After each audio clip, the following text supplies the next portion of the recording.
Bonjour, je suis Delphine Zanelli. Bienvenue dans le podcast L'entreprise de demain, le podcast de tous les bâtisseurs du futur du travail. Celles et ceux qui le vivent, le créent, le questionnent et chaque jour le réinventent.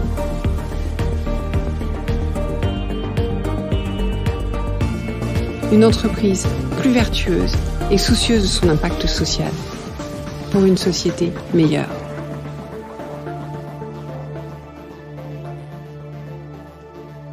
Bonjour, comment allez-vous ? Bienvenue dans ce nouvel épisode. Et bienvenue tout particulièrement à tous les nouveaux auditeurs et les nouvelles auditrices du podcast qui arrivent en grand nombre en ce moment. Je me représente du coup, je suis Delphine Zanelli, je suis à la tête de ce podcast depuis 4 ans. Donc j'essaie de comprendre comment les dirigeants conjuguent impact et performance. Et puis depuis 4 ans aussi, j'accompagne des entreprises directement et puis je discute beaucoup avec les auditeurs et auditrices. Et je m'aperçois que informer, inspirer, faire réfléchir, c'est important mais c'est pas suffisant pour générer des transformations. Et qu'en fait, beaucoup avaient envie, besoin d'être guidés. Et du coup, fruit de tout ça, j'ai créé le programme de l'entreprise de demain très récemment, qui est un programme de mentoring qui vise vraiment à accélérer le développement des compétences managériales qui feront la différence demain, en prenant exemple sur ce qu'ont fait les dirigeants et comment, avec 1 heure par semaine, vous allez apprendre, transformer une de vos pratiques managériales. Et dans le programme, il y a 6 pratiques. Vous pouvez les découvrir sur l'entreprisededemain.com. Voilà pour ce que je fais. Je produis aussi des podcasts sur les thématiques de l'entreprise de demain et je fais des conférences sinon. Maintenant, venons-en à l'épisode du jour. Alors cet épisode est important puisqu'il fait suite à l'épisode de la semaine dernière. La semaine dernière, j'avais le plaisir d'interviewer Béatrice Rousset. Béatrice est quelqu'un que je connais depuis longtemps et que j'ai déjà interviewé sur ce podcast, sur son ouvrage Stratégie modèle mental, avec un épisode qui vous a beaucoup plu. Et Béatrice, la semaine dernière, je la retrouve dans un article dans le Harvard Business Review France, qui est un hors-série sur le must de la raison d'être. Et elle propose un article pour apprendre comment mobiliser le tort de son organisation, ce qui est le regard de Béatrice sur la raison d'être que j'ai trouvé extrêmement intéressant. Donc je vous encourage d'écouter l'épisode de la semaine dernière où on explique ce que c'est le tort de votre organisation. Et cette semaine, on va essayer de comprendre comment l'identifier et comment l'actionner. Le tort, en fait, il est constitué des 2 modèles mentaux principaux de votre organisation, qui sont souvent 2 pôles qui s'opposent, qui paraissent contradictoires, comme par exemple performance et humanité. Et en fait, c'est quand ces 2 modèles sont dans un mouvement d'unité, d'équilibre, et que tout d'un coup votre organisation, vous êtes à votre meilleur niveau dans votre organisation. Et c'est vrai que ça fait écho à ce podcast, puisque quand on est au carrefour de la performance et de l'humanité, c'est là qu'on est bon en tant qu'entreprise. Donc voilà, donc écoutez l'épisode de la semaine dernière, et puis vous pouvez écouter Béatrice là, qui va vous expliquer comment le mobiliser. Bonne écoute et à bientôt. Bonjour Béatrice. Bonjour Delphine. Alors merci d'être de nouveau avec moi, et cette fois-ci, j'aurais voulu que tu nous expliques comment mobiliser son tort. Le tort dont nous avons parlé dans l'épisode de la semaine dernière. Donc si vous ne l'avez pas écouté, je vous encourage à aller l'écouter. Nous t'écoutons. Pour mobiliser quelque chose, il faut d'abord savoir ce que c'est. Oui. Donc ça, c'est simple. La première des choses, c'est identifier son tort. Donc ces 2 modèles mentaux profonds qui animent tout le système. Donc c'est un peu plus dur quand on est à l'intérieur parce que c'est comme demander à des poissons de définir l'eau de mer. Hein. Mais par contraste, on le voit bien. Donc on rend explicite ces 2 modèles mentaux et donc on a une manière de se représenter le tort.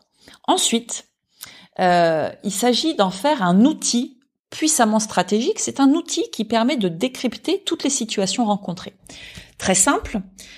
Dès qu'il y a des situations qui coincent dans une entreprise, on fait du surplace, la répétition, c'est pas possible, on est toujours en train de tomber dans les mêmes ornières, etc., etc. C'est simple. C'est systématiquement un vautrage dans un des 2 modèles mentaux. Je prends un exemple quand je parlais d'une entreprise qui a un modèle mental d'humanité, de pouvoir vivre à sa guise dans l'entreprise, et l'autre qui est performance, mais vraiment compétition, ceux qui vont empocher la mise. Eh bien, c'est simple. Souvent, ils se vautrent dans l'humanité, c'est-à-dire qu'ils oublient le modèle mental performance, et donc il y a une kyrielle de plein d'initiatives pour que chacun puisse faire comme il veut. Ils ont juste oublié le lien à la performance. Mais oui, parce qu'en fait, tout ça nous permet d'être en mouvement avec la performance. Très bien. Et à l'inverse, des fois, ils sont extrêmement agressifs dans leur démarche commerciale, dans le planning, par exemple, des consultants, etc., à tout prix la performance, et ils ont juste oublié le lien avec ce modèle mental de l'humanité. Et donc, ils regardent, il suffit de regarder toutes les situations qui vont pas bien, les smileys qui pleurent, tu sais. Et ce smiley qui pleure, c'est toujours l'un ou l'autre des modèles qui a oublié son copain et qui a oublié qu'ils étaient le mouvement entre les deux. À l'inverse, les situations extraordinaires, ce qu'on peut appeler le flow, tu sais, les moments de grâce en entreprise, que ce soit intérieur ou extérieur, si vous les revisitez, vous regarderez, c'est toujours quand l'entreprise a honoré sa singularité, c'est-à-dire le mouvement d'énergie entre les deux modèles mentaux. Et donc, ça, c'est mon 2. 1, je reconnais mon tort. 2, je décrypte les situations, positives ou négatives, et je me dis, tiens, super outil de lecture. Et enfin, je m'entraîne. C'est Pierre Hadot, qui est un grand philosophe, qui a beaucoup inspiré Foucault, et qui parle d'exercice spirituel. C'est les stoïciens. Donc, il faut s'exercer, en fait. Et quand on dit spirituel, je vais qualifier, spirituel, c'est spiritus en latin, pneuma en grec, c'est le souffle. Tu t'entraînes à les mettre en œuvre, en fait. Tu t'entraînes à utiliser le tort pour décrypter chaque situation que tu rencontres. Alors, pour décrypter, mais aussi peut-être en amont des situations. Exactement. Ça te permet de s'entraîner à cette nouvelle manière, parce que c'est vrai que c'est une nouvelle manière, de se représenter le fonctionnement de son entreprise, et donc c'est de s'entraîner en disant, tiens, on lance cette activité, tiens, est-ce que c'est vraiment nous? Tiens, on a envie de faire ça en interne, tiens, en honorant que nous sommes, qu'est-ce que ça peut être? Et donc, on s'entraîne tous les jours. Et alors, ce qui est très joli, quand vous regardez la forme d'un tort, j'appelle ça le petit point. C'est le livre que je suis en train d'écrire. Il y a un petit point qui restera toujours mystérieux. On frôle ce petit point, qui est ce petit point de fusion ou de jonction entre les deux modèles mentaux. Mais ce petit point, il a beaucoup de sens pour les gens parce que tout le monde le sent. C'est qu'il y a un moment, on sent une forme de... Et là, on est sur le petit point. Ouais. Alors, on peut appeler ça le sentiment océanique, le sentiment... On le vit dans la nature, mais moi, je l'ai souvent vécu en entreprise. Et tu disais que ton livre était individuel, parce que ça se prête très, très, très bien à chacun, en fait. Exactement. Donc, moi, j'ai longtemps hésité. J'avais commencé à écrire la suite pour les organisations.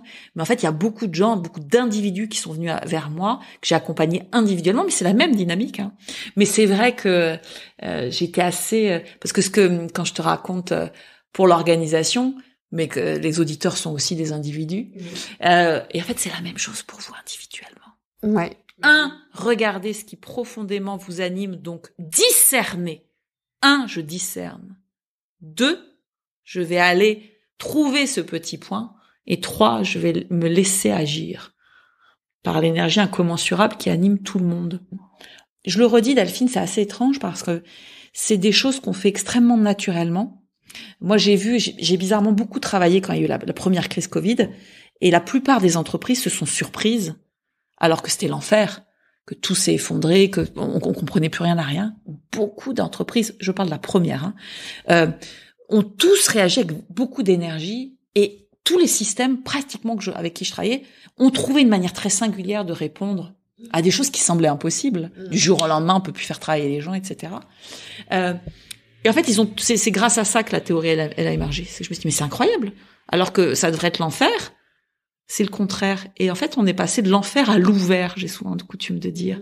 Et l'ouvert à partir de qui on est. Ce qui est très troublant, c'est quand, entre guillemets, les choses ont commencé à reprendre et à redevenir comme avant, ce qui ne veut pas dire grand-chose, eh bien, on a vu les injonctions revenir, on a vu les systèmes perdre ce naturel, cette singularité qui avait pris toute sa vigueur face à la crise extrême qu'on vivait. Et voilà, et on est revenu complètement. Donc l'idée c'est de faire ce travail pour bien identifier et s'entraîner, rester dessus. Et je vais le dire, oser être. Et c'est marrant, je m'amuse à relire des vieux bouquins de management qui m'ont jadis beaucoup inspiré, comme Good to Great de Jim Collins, qui est une bible du management, qui s'amuse à regarder toutes les boîtes qui ont traversé le XXe siècle, c'est pas rien, 2 guerres mondiales, et qui ont pas juste performé, qui ont surperformé. C'est extraordinaire. Et ben, je vous invite tous à relire ce livre Good to Great. De la performance à l'excellence. Exactement. Merci. En fait, vous regarderez toutes ces boîtes, elles ont en commun, toutes, de toujours avoir respecté leur singularité. Toujours. C'est-à-dire, jamais elles ont répondu aux injonctions du monde. L'exemple magistral, c'est bien sûr Kodak et Fuji. Tout le monde connaît l'histoire de Kodak, qui ont inventé la caméra digitale et qui sont morts à cause du digital. Mais peu de gens connaissent l'histoire de Fuji, qui est au même moment, même marché, même catastrophe. Et Fuji a profondément réussi. Aujourd'hui, reste un des leaders mondiaux de la chimie. Pourquoi ? Parce que Fuji a toujours respecté sa singularité. Quand ils se sont rendus compte que la photo, on passait de la chimie à du logiciel, ils se sont dit, mais ce n'est pas nous. Et je ne sais pas si tu connais l'histoire, ils se sont amusés. La première chose qu'ils ont fait, c'est des crèmes cosmétiques. Parce que le produit qui révélait les photos s'avérait chimiquement très utile pour la peau des femmes. Passionnant. En fait, on le sait depuis, ça semble évident. Le meilleur moyen de résister, et c'est pas résister, de réagir merveilleusement à tout, à la vie, en fait, au mouvement, c'est évidemment de puissamment respecter son identité profonde. Et de ça, et de développer cette faculté naturelle qu'on a de répondre à notre environnement. La stratégie, c'est quoi? Il y a des défis posés par l'environnement extérieur, et je vais répondre à ces défis extérieurs. Comment je réponds à mes défis extérieurs? À partir de qui on est. Ah bah oui, mais qui je suis? Les modèles mentaux. Enfin, gérer son tort, c'est la base de toute stratégie. La base, en fait. Et je suis toujours très troublée de voir que c'est pas si facile pour les dirigeants de qualifier la singularité de leur entreprise. Pourquoi? Parce que jusqu'à présent, on n'avait pas vraiment de modèle pour le faire. Emparez-vous des modèles mentaux. Tout comme il n'est pas facile pour les individus de la qualifier, parce qu'on les conduit souvent à se conformer, à ressembler, à se comparer, et c'est compliqué. J'adore ce que tu dis, Delphine, et c'est pour ça que, pareil, moi, quand je fais de l'accompagnement individuel, je rends explicite la singularité de chacun. Dans le précédent podcast, j'osais révéler que j'ai toute ma vie combattu entre 2 pôles très forts en moi, qui sont l'enthousiasme et la rationalité. Eh bien, j'offre au monde ma singularité. J'ai pas à pas révélé, découvert que effectivement j'étais ce mouvement d'union de l'enthousiasme et de la rationalité. Et donc, au lieu de me prendre les parois de mon boco, d'être trop enthousiaste ou trop rationnel, j'assume d'être ce mouvement entre les deux et de l'offrir au monde. Merci, et merci de nous avoir offert ton temps. À bientôt. Avec joie.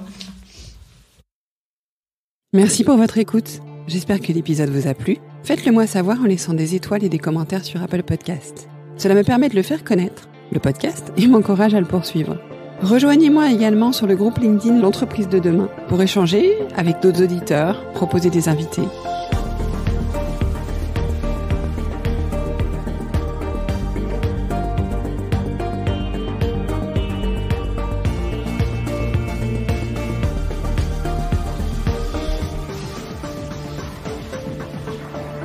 Je vous donne rendez-vous jeudi prochain pour un nouvel épisode.